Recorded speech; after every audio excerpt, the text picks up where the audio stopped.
Telugu Desam party కేంద్ర కార్యాలయంలో జరిగే సెమీ క్రిస్మస్ వేడుకలకోను సభాధ్యక్షులు కుమార్ గారు, రెవరెండ్ కుమార్ గారు చాలా చక్కగా క్రిస్మస్ సందేశం ఇచ్చినటువంటి ఎన్ఐ గారు, సిఎస్ఐ గౌరవనీయులు వర్ల మోహన్ రావు గారు, తెలుగుదేశం పార్టీ క్రిస్టియన్ సెల్ అధ్యక్షులు స్వామిదాస్ గారు, క్రిస్టియన్ మైనారిటీ ఫైనాన్స్ కార్పొరేషన్ మాజీ చైర్మన్ మద్దిరాల మేనీ గారు, వేదిక పైన ఉన్నటువంటి పెద్దలందరికీ, అదే మరిగా ఈ కార్యక్రమానికి చేసినటువంటి సంఘ కాపరులు, అభిషక్త ప్రతినిధులు, గౌరవనీయులు నక్క ఆనందబాబు గారు, వర్ల రామయ్య గారు, పీతల సుజాత గారు, ఎంఎస్ రాజు గారు, రామాంజనేయులు గారు, ఇంకా మిగిలినటువంటి పెద్దలందరూ ఉన్నారు. అందరికీ పేరు పేరున సెమీ క్రిస్మస్ శుభాకాంక్షలు తెలియజేసుకుంటూ అందరికీ హ్యాపీ క్రిస్మస్. ఈరోజే నేను మేరీ మాత టెంపుల్కి వెళ్ళాను. ఏదైతే నేను ఆ రోజు చెప్పానో, మానవ ప్రయత్నానికి దేవుని సహకారం కూడా అవసరం. ఆ సహకారం కోరడానికే మానవాళి మంచి కోసం మేరీ మాత పూజలు చేశానని చెప్పి సందర్భంగా మీ అందరికీ తెలియజేస్తున్నాను. అయితే మన టెంపుల్ కూడా మేరీ మాత చర్చి చూస్తే దేశంలో అతిపెద్ద 2వ చర్చ్ ఇది. అది నా అదృష్టంగా భావిస్తున్నా. ఈరోజు నేను చాలా సంతోషంగా ఉన్నా. మేరీ మాత యొక్క ఆశీస్సులు మనందరికీ ఉంటాయని చెప్పి మరొక ఆశిస్తూ, ఈరోజు ఇప్పుడే ఎన్ఐ గారు చాలా స్పష్టంగా మాట్లాడారు. తమ్ముళ్ళు ఆపండి ప్లీజ్, బయట వాళ్ళకి ఆపాలి.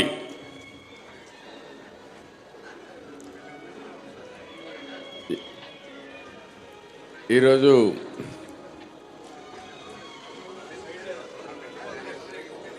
బయట అంటే క్రిస్మస్ వేడుకలన్నా లేకుంటే ఇంకేమన్నా మ్యారేజ్ లేకుంటుంది మన సెమీ క్రిస్మస్ డిస్టర్బ్ చేయడానికి పంపించినా ఆశ్చర్యం లేదు. ఎందుకంటే ఈ రాష్ట్రంలో చిత్ర విచిత్రాలు జరుగుతున్నాయి. సభ్యత సంస్కారం ఎక్కడా లేని పరిస్థితి. ఒకవేళ మనం కానీ గట్టిగా చెప్తే ఇక్కడ ఒక మీటింగ్ జరుగుతూ ఉంది, దయచేసి సహకరించమంటే ఇంకా గట్టిగా చేసి ఆ తర్వాత మనమే వాళ్ళ మీద దాడికి పోయామని మనందరిపైన కేసులు పెడతారు. ఇక్కడ వాళ్ళందరిపైన కేసులు పెట్టేస్తారు. దీనికి ఇంకా ఆలోచన లేదు. ఇలాంటి ఘోరాలన్నీ వింటా ఉంటే ఓసారి బాధ, ఆవేదన కలుగుతుంది. ఈరోజు మనం చూస్తే సమస్త మానవాళి రక్షణ కోసం సాక్షాత్తు దేవుడు మానవ రూపంలో అవతరించి ఈరోజు మనం క్రిస్మస్ జరుపుకుంటున్నాం. అలాంటి సందర్భంలో మీరు చూస్తే ఈరోజు బైబిల్లో చాలా స్పష్టంగా ఉంది.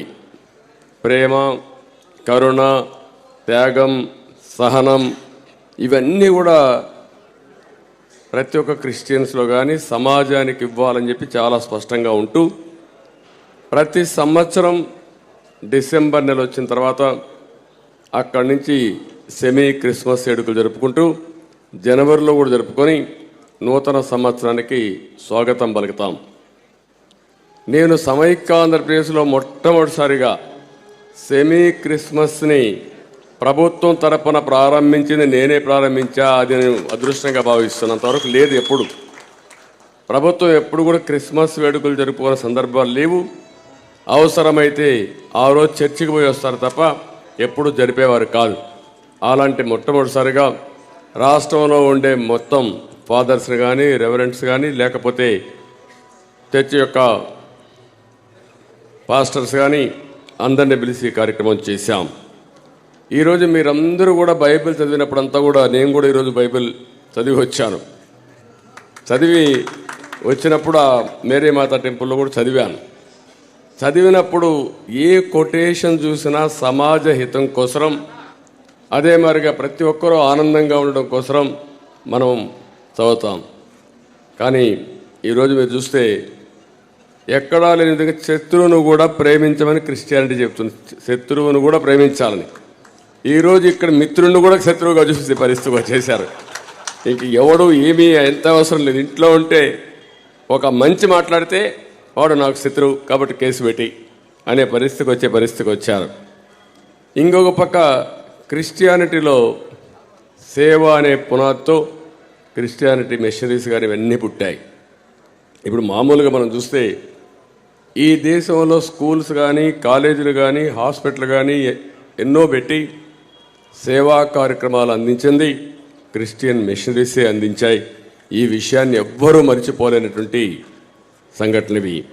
ఈరోజు మన గుంటూరు ఆంధ్ర క్రిస్టియన్ కాలేజ్, ఎన్టీ రామారావు గారు నిమ్మకూరులో పుట్టి విజయవాడలో కాపురం ఉంటూ గుంటూరుకి వెళ్ళి ట్రైన్లో చదువుకొని మళ్ళా సాయంత్రం ఇంటికి వచ్చాడంటే అది ఆ రోజు ఆ కాలేజ్ ఇచ్చి అలాంటి మహానాయకులు తయారు చేసిన కాలేజ్ ఏసీ కాలేజ్. అదే మరి ఇక్కడ చూస్తే ఆంధ్ర లయోలా కాలేజ్ 1953లో ఈ కాలేజీ పెట్టి రాష్ట్ర వ్యాప్తంగా అనేక మంది నాయకులు తయారు చేశారు. ఏ ఫీల్డ్ అయినా తీసుకోండి, నేను ఒక ఫీల్డ్ అని చెప్పడం లేదు, అన్ని రంగాలలో నాయకుల్ని తయారు చేసిన కాలేజీలు ఇవన్నీ. ఇలాంటి సేవాభావంతో మీరు పనిచేస్తే ఇంతవరకు అన్ని ప్రభుత్వాలు కూడా ఒకటి ఆలోచించాయి, మనము చెయ్యలేని పనులు ఈ మిషనరీస్ చేస్తున్నాయి కాబట్టి గ్రాంట్ని ఇద్దాం, మనం కూడా సహకరిస్తామని గ్రాంట్ని ఇచ్చారు. మొట్టమొదటిసారిగా ఈ ప్రభుత్వం వచ్చిన తర్వాత నాకు ఈ ఆలోచన రాలేదు, ఎప్పుడు ఈ మరి చేస్తారని కూడా నాకు ఆలోచన రాలేదు. 14 ఏళ్ళు ముఖ్యమంత్రిగా ఉన్నా, 45 ఏళ్ళు రాజకీయంలో ఉన్నా, ఫస్ట్ టైం ఒక స్కీమ్ ఫర్ స్కామ్. స్కీమ్ ఏంటి?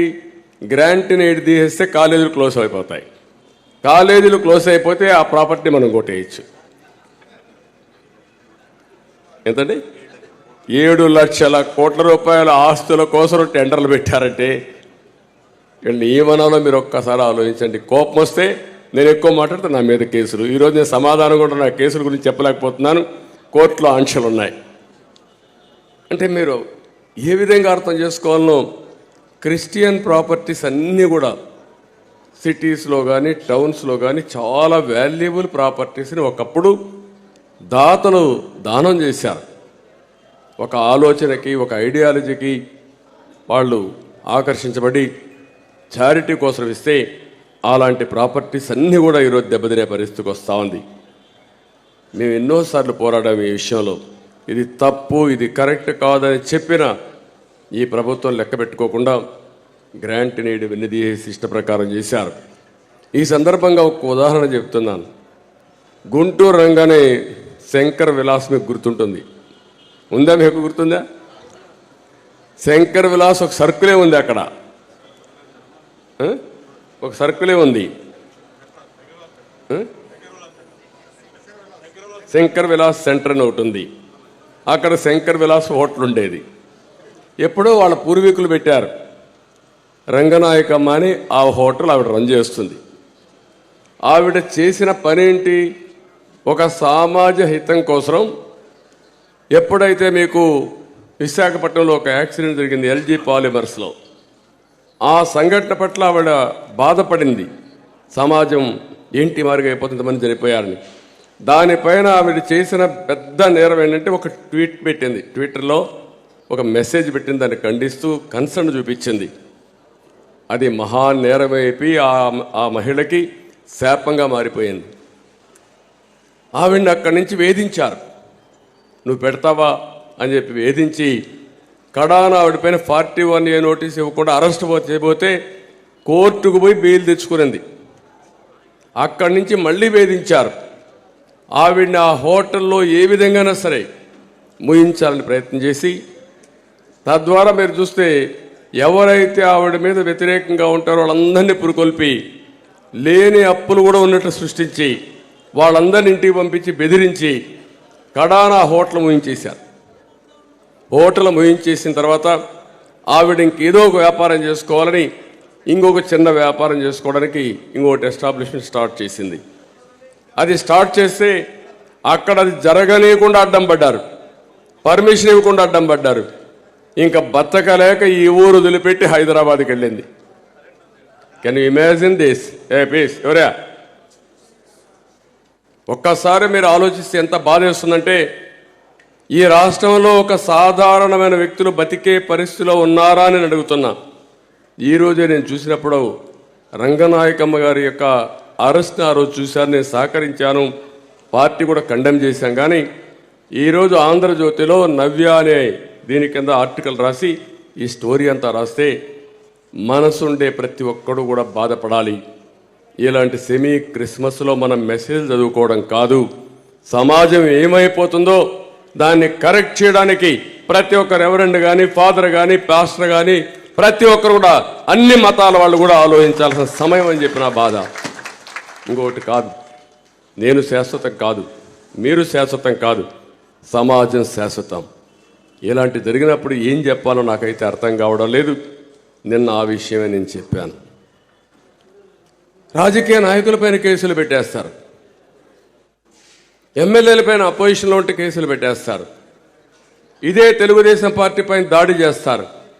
దాడి చేసిన తర్వాత మీరు చూస్తే ఇంతవరకు నా చరిత్రలో ఎప్పుడు కూడా చిన్న పార్టీ, బుడ్డ పార్టీ ఉన్నా ఒక ఎమ్మెల్యే లేకపోయినా ఆ పార్టీ పైన దాడి చేయరు. ఒక రాజకీయ పార్టీ ఆఫీసుల పైన దాడి చేయడం అంటే ప్రజాస్వామ్యంలో ప్రజలపైన దాడి చేయడమే. స్వార్థం కోసం, ఇదే ప్రైవేట్ ఆఫీస్ కాదు, ఇది కార్పొరేట్ ఆఫీస్ కాదు.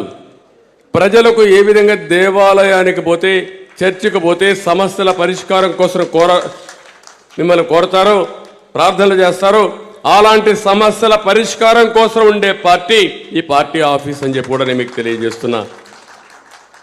మళ్ళీ పోరాడితే అధికారం వస్తే ప్రభుత్వం ద్వారా సమస్యల్ని ఇంకా పరిష్కారం చేస్తాం. సమాజంలో సాధికారిత కోసం ముందుకు పోతాం. ఇంత జరిగితే సీసీటీవీ కెమెరాల్లో మేమన్నీ కూడా రికార్డ్ చేసి ఇస్తే, మా వరరామయ్య గారి ఆఫీస్కి ఇస్తే ఇంతవరకు కేసు లేదు. తిరిగి మా మీదనే కేసులు పెట్టేశారు. మన ఆఫీస్ మీదకి దాడి చేస్తారు, మన మీద కేసులు పెట్టేస్తారు. ఎక్కడుంది ఆఫీసు? గట్టిగా అరిస్తే వినపడొస్తుంది డీజీపీ ఆఫీస్. ఇక్కడే ఉంది డీజీపీ ఆఫీస్. సిగ్గుందా ఈ డీజీపీకి అని అడుగుతున్నా. లా అండ్ ఆర్డర్ ఎట్లా మెయింటైన్ చేస్తారో మీరు ఆలోచన. బాధ, ఆవేదన ఇంకోటి కాదు. మేము చేసిన నేరం ఏంటి? ఈ రాష్ట్రంలో గంజాయి విపరీతంగా వస్తూ ఉంది, డ్రగ్స్ పెరిగిపోయినాయి, పిల్లలు నాశనం అయిపోతారు, ఇది మంచిది కాదని స్టేట్మెంట్లు ఇచ్చాం, గట్టిగా చెప్పాం. నువ్వెవడు చెప్పడానికని ఈ ఆఫీసు దాడి మీదకి వచ్చారంటే ఇంకా ప్రజా సమస్యలు ఎవరైనా మాట్లాడతారా? మీరే ఆలోచించమని మిమ్మల్ని అందరినీ కోరుతున్నా. వ్యవస్థలన్నీ కూడా భ్రష్టు పట్టిపోయినాయి. ఒక వ్యవస్థ కాదు, రోడ్లు ఎక్కడ లేవు, ఎత్తుక్కోవాలి మీరందరూ. ఆ నేషనల్ హైవేస్ అప్పుడు నేను సీఎంగా ఉన్నప్పుడు మొదటిసారిగా వాజ్పేయి గారు ఉంటే, వాజ్పేయి గారికి నేను చెప్పి, చిన్న చిన్న దేశాల బ్రహ్మాండమైన రోడ్లు ఉన్నాయి, మన దేశంలో రోడ్లు అధ్వానంగా ఉన్నాయి, మనం కూడా అలాంటి రోడ్లు లేరని పట్టుబట్టి ఒక పాలసీ తీసుకొచ్చాం. ఆ రోడ్డే మొదటి ప్రూఫ్ ఆఫ్ కాన్సెప్ట్ నెల్లూరు నుంచి చెన్నై వరకు. తర్వాత ఈరోజు మొత్తం గోల్డెన్ క్వాడ్రిలేటరల్ రోడ్లు వచ్చాయి. ఈరోజు అందరూ సెల్ ఫోన్లు పెట్టుకుని కూర్చున్నాం. నేను కూడా నా సెల్ ఫోన్ పెట్టుకుని ఇప్పుడు న్యూస్ అంతా చూసుకున్నా. ఆ సెల్ ఫోన్ లేకుండా ఆ రోజుట్లో మామూలు ఫోన్లు అయితే లైట్నింగ్ కాల్ అంటే ఒక వారంలో వచ్చేది. అది ఎక్స్చేంజ్లో కూడా పరిచయం ఉంటే వాడు చెప్తే ఏదైనా కాల్ వచ్చేది, లేకుంటే వచ్చేది కూడా కాదు. అమెరికాకు ఫోన్ చేయాలంటే మనం చేసేవాళ్ళం కాదు. అలాంటిది టెలికమ్యూనికేషన్ సెక్టర్లో రిఫార్మ్ తేవాలని గట్టిగా పోరాడాను. నా కోసం కాదు, సమాజ హితం కోసం, సమాజం కోసం, భావితరాల భవిష్యత్తు కోసం చేశాం. ఇలాంటి ఏ రిఫార్మ్ అయినా సరే ఈ దేశానికి ఉపయోగపడతాయని రిఫార్మ్స్ తీసుకొచ్చాం. కేంద్రంతో సహకరించాం, కేంద్రంతో కూడా కలిసి పనిచేశాం. ఈరోజు ఒక సాటిస్ఫాక్షన్, ఒక తృప్తి. ఆ తృప్తి మన వల్ల సమాజంలో చాలామందికి లాభం కలిగింది. ఈ విషయమే యేసు ప్రభు కూడా చెప్పాడు, సమాజ హితం కోసం పనిచేయమని చెప్పిన విషయాన్ని మరొకసారి మీ అందరికీ గుర్తు చేస్తున్నా. ఇంకొక పక్కన ఈరోజు నిన్న కూడా చెప్పాను, అందరూ మీరు కూడా ఆలోచించాలి. పాస్టర్స్ కానీ, రెవరెంట్స్ కానీ, లేకపోతే బిషప్స్ కానీ అందరూ కూడా ఆలోచించాల్సిన అవసరం ఉంది. మనం కానీ ఇలాంటి అవకతవకలు కానీ కంట్రోల్ చేయకపోతే, నిన్న కూడా చూశాను, ముఖ్యమంత్రిని కూడా చూశాను, నిన్న పోయి ఉపన్యాసం మాత్రం బ్రహ్మాండంగా చెప్పేశాడు. బైబిల్లో ఉండేటన్నీ చదివేశాడు. అది చదివిన తర్వాత మీరందరూ ఏమనుకుంటారు, పాపం ఆయన బైబిల్ని యాజ్ ఇట్ ఈస్ ప్రాక్టీస్ చేస్తున్నాడు. వేరే మతస్థులు కూడా బైబిల్ అంటే గౌరవిస్తారు, నేను కూడా గౌరవిస్తాను. కానీ ఆయన ఆ మతంలో ఉండి ఇంకా బాగా అభ్యుంది అనుకుంటారు, బాగా నేర్చుకున్నాడు రాత్రింబగళ్ళు. ఇప్పుడు నేను చూశాను ఇక్కడ ఉన్న వాళ్ళందరినీ, బైబిల్లో ఉండేటి ఏ ఆర్టికల్ కింద ఏమొచ్చిందో చాలా క్లియర్గా మాట్లాడుతున్నారు. మీరందరూ కూడా దానికి యాక్సెప్టెన్స్ ఇచ్చే పరిస్థితి వచ్చారంటే అది ప్రతి ఒక్కరూ బైబిల్ని ప్రాక్టీస్ చేసే ప్రతి ఒక్కరికి కంఠాపాఠంగా అవన్నీ వచ్చాయి మీకు. అదే మరి దాన్ని తూచా తప్పకుండా అమలు చేయడం కోసం ప్రయత్నం చేస్తున్నారు. కానీ రాష్ట్రంలో ఆ పరిస్థితి లేదు. అందుకే నేను ఒక మాట అన్నాను, 100 రోజులు ఇంకా. ఈ 100 రోజులు కానీ సమాజ హితం కోసం మీరు ఆలోచించకపోతే, కులము మతము ప్రాంతం అని కానీ మీరు ఆలోచిస్తే ఈ రాష్ట్రంలో ఏం మిగలదు. రంగనాయకమ్మ గతే మన అందరికి కూడా ఎవరు రారు రాష్ట్రానికి. ఆవిడ అడిగితే ఇప్పుడు అంటా ఉంది, ఇంకా ఆంధ్రప్రదేశ్కి వద్దు, గుంటూరుతో బంధం అయిపోయింది, తిరిగి గుంటూరుకు వచ్చే పరిస్థితి లేదు, నా బ్రతుకు నేను బతుక్కుంటాననే పరిస్థితికి వచ్చింది. ఏ పరిస్థితి వచ్చిందంటే ఈ విషయం కూడా మీరు గుర్తుపెట్టుకోండి. 40 సంవత్సరాలుగా 50 సంవత్సరాలుగా మీరు కష్టపడ్డారు. శంకర్ విలాస్ ఒక ఎగ్జాంపుల్ మాత్రం, ఒక చిన్న వెంచరే. వాళ్ళ మామగారు ఎప్పుడో పెట్టారు, ఆయన చనిపోయాడు. ఈవిడ పెళ్ళయిన తర్వాత ఈవిడ కేరళ అతన్ని పెళ్లి చేసుకునింది.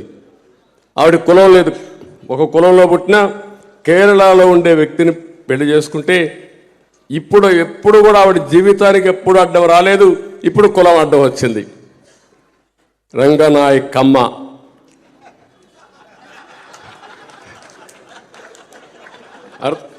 అంటే ఎంత అనాగరికం అయిపోయిందంటే సమాజం. దీన్ని ఏమనాలి నాకైతే అర్థం కాదు. నేను ఎప్పుడు ఈయన రెడ్డి, ఈయన బీసీ, ఈయన కమ్మ, ఈయన ఎల్లమ్మ నేను ఎప్పుడు చూడలా. నేను తెలుగు జాతి అంతా కూడా ఒకటి, ఆ తెలుగు జాతి కోసం పనిచేశా. మీరు ఆ విషయం గుర్తుపెట్టుకోవాలి. నేను ఒక ఐటీ తీసుకొచ్చాను, ఒక రోడ్డు తీసుకొచ్చాం, ఈరోజు ఒక హైదరాబాద్ ఒక నమూనాగా డెవలప్ చేశాం. ఏ ఒక్క కులం బాగుపడ్డారా? అన్ని కులాలు బాగుపడ్డారు, అన్ని మతాలు బాగుపడ్డారు, సమాజం మొత్తం బాగుపడింది. ఆ రోజు నేను చేసిన పని ఈరోజు హైదరాబాద్లో మీరు పోతే 1 ఎకరా భూమి ఉంటే ఎంతండి ఈరోజు అక్కడ ఆస్తి? 50 కోట్లు 100 కోట్లు. ఆ రోజు కంపెనీలు పెట్టారు. నేను అందరినీ తీసుకొని విదేశాలకు కూడా పోయేవాడిని. అక్కడ డెవలప్ అయ్యారు, చూద్దాం మీరు కూడా డెవలప్ కావాలని పెట్టాను. దాంతో ఈరోజు హైదరాబాద్ భారతదేశంలో నెంబర్ 1 రాష్ట్రం అయ్యే పరిస్థితికి వచ్చింది. అదే ఆంధ్రప్రదేశ్. నేను చేసిన బాధ, నా ఆలోచన ఒకటి మీరు గుర్తుపెట్టుకోవాలి. రాష్ట్రంలో ఉండే 5 కోట్ల మంది గుర్తుపెట్టుకోవాలి. విభజన జరిగింది. విభజన జరిగిన తర్వాత మనం ఎన్ని మాట్లాడుకున్నా ఇంకా లాభం లేదు. మన బ్రతుకు మనం బతకాలి. ఒకప్పుడు హైదరాబాద్ని అభివృద్ధి చేసిన అనుభవం ఉంది కాబట్టి మళ్ళీ ఈ రాష్ట్రాన్ని తెలంగాణతో సమానంగా అభివృద్ధి చేయాలని రాత్రింబగళ్ళు కష్టపడ్డా. అది నేను చేసిన తప్పు. కానీ నా అదృష్టం కూడా ఒకటి ఉంది. నేను ముఖ్యమంత్రి అయిన తర్వాత 10 ఏళ్ల తర్వాత రాజశేఖర రెడ్డి ముఖ్యమంత్రి వచ్చాడు. రాజశేఖర రెడ్డి ఎక్కడా డిస్టర్బ్ చేయాల, దేన్ని 1-2 మార్చాడు తప్ప ఏది మార్చాలి అన్నీ కూడా చేశాడు. 5 ఏళ్ళు ఆయన అన్ని కంటిన్యూ చేశాడు. తర్వాత వచ్చిన రోసయ్య కంటిన్యూ చేశాడు, కిరణ్ కుమార్ రెడ్డి కంటిన్యూ చేశాడు, చంద్రశేఖరరావు కంటిన్యూ చేశాడు, ఇప్పుడు రేవంత్ రెడ్డి కూడా కంటిన్యూ చేస్తున్నాడు. మన దురదృష్టం, నేను 5 ఏళ్ళు అభివృద్ధి చేసినట్టు అన్నీ ఏం చేశారో అమరావతిని మీరు చూశారు. అమరావతి ఒక ఆలోచన, తెలుగు జాతికి ఒక బ్రహ్మాండమైన రాజధాని ఇవ్వాలంటే 5 ఏళ్ల తర్వాత 10 ఏళ్ల తర్వాత ఆంధ్రప్రదేశ్ రాజధాని ఏదంటే 3 ముక్కలాటాడే పరిస్థితికి వచ్చాం. ఈరోజే కోర్టు చెప్పారు, మళ్ళీ నువ్వు విశాఖపట్నం పోతా అంటున్నావు, నువ్వు పోవడానికి వీలు లేదు, స్టేటస్ కో ఉంటుంది, కోర్టులో నిర్ణయించే వరకు నువ్వు పోవడానికి వీలు లేదంటే విశాఖపట్నంలో రిషి కొండను కొండనంతా కొట్టేసి గుండు కొట్టిన కొండ మారిగా తయారు చేసి 500 కోట్ల రూపాయలు ప్రజాధనాన్ని ఖర్చు పెట్టి విలాసవంతమైన ప్యాలెస్ కట్టాడు. ఇమేజిన్ చేస్తారండి.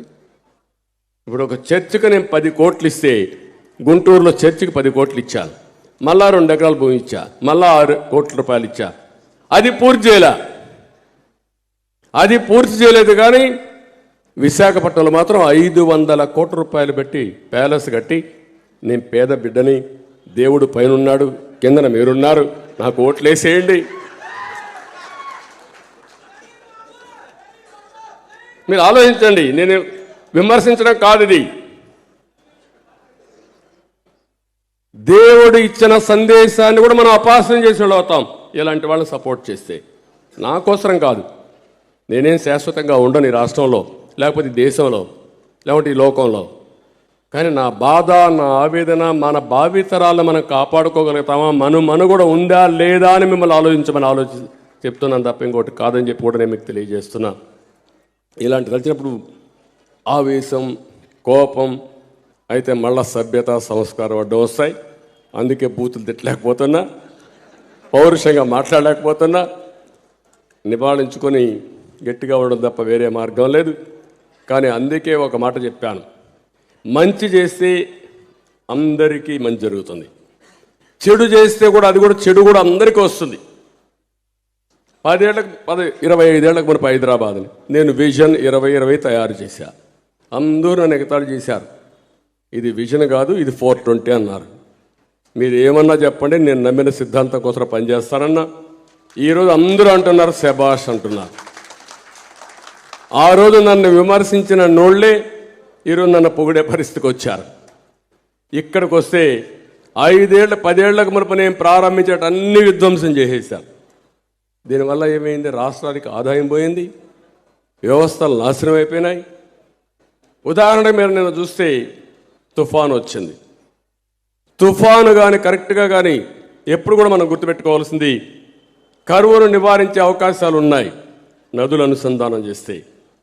తుఫాన్ నివారించలేం, కానీ తుఫాన్ యొక్క ఇంటెన్సిటీ తగ్గిస్తాం. అదే నేను చేసే ఉదూ తుఫాన్ వస్తే ప్రాణ నష్టం, ఆస్తి నష్టం తగ్గించి 10 రోజుల్లో మళ్ళీ మామూలు వ్యక్తులుగా చేశాం. అది క్రైసిస్లో ప్రభుత్వం యొక్క విధానం, సుపరిపాలన. అదే నిన్న వస్తే తుఫాన్ వస్తే మీరు చూస్తే మొత్తం డ్రైన్స్, మురుగునీరు పోయే కాలువలన్నీ మునిగిపోయినాయి, ఎక్కడికక్కడ నీళ్లు పోయే పరిస్థితి లేదు. అదే మరి కాలువలు చెడిపోయినాయి. మొత్తం నీళ్ళు వచ్చి 4 రోజులు 3 రోజులు మొత్తం కూడా పొలాలన్నీ మునిగిపోయి ఈరోజు రైతాంగం మొత్తం నాశనం అయిపోయారు. ఒక్క నిర్ణయం, ఆ మురికి కాలువలు సరిగా చేసి సకాలంలో రైతాంగాన్ని అలర్ట్ చేసుంటే ఇప్పుడు జరిగిన నష్టంలో కనీసం 75% నష్టాన్ని అరికట్టే పరిస్థితి ఉండేది. ఆ ఒక్క నిర్ణయం.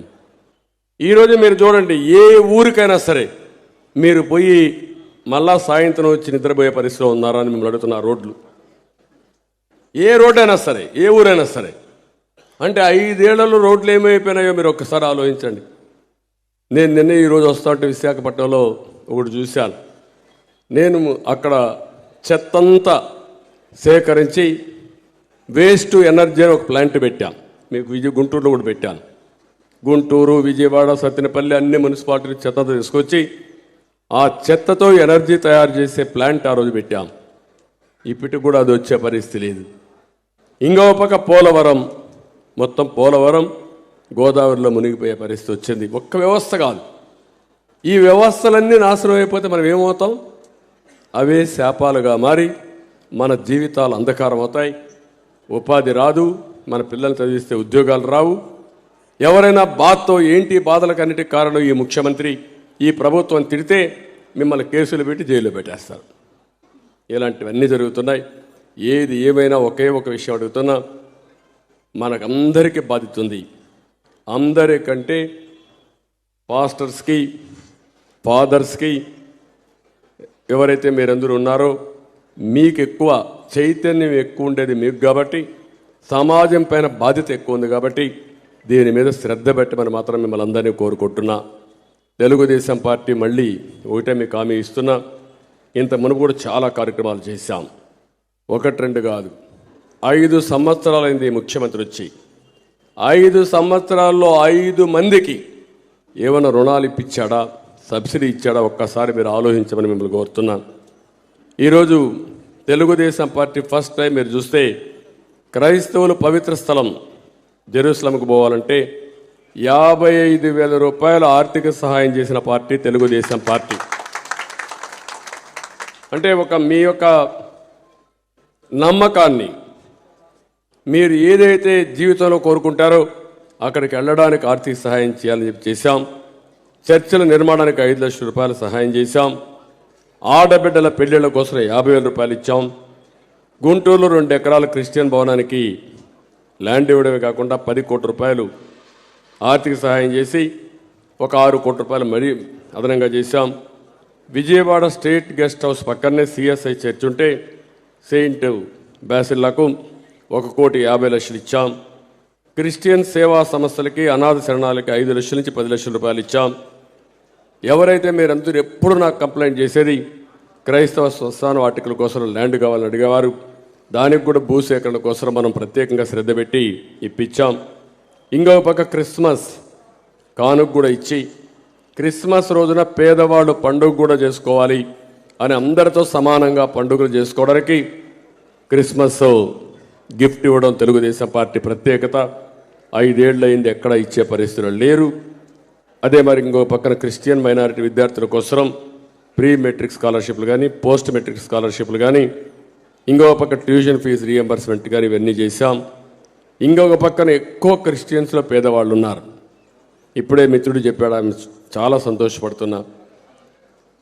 ఏదైతే P4 అనే ఒక పాలసీ తీసుకొచ్చాను నేను, ఎప్పుడు కూడా నా ఆలోచన ఒకటి, నేను కూడా ఒక మామూలు కుటుంబాలను పుట్టాను, మేమందరం కూడా మామూలు కుటుంబాలను పుట్టాం.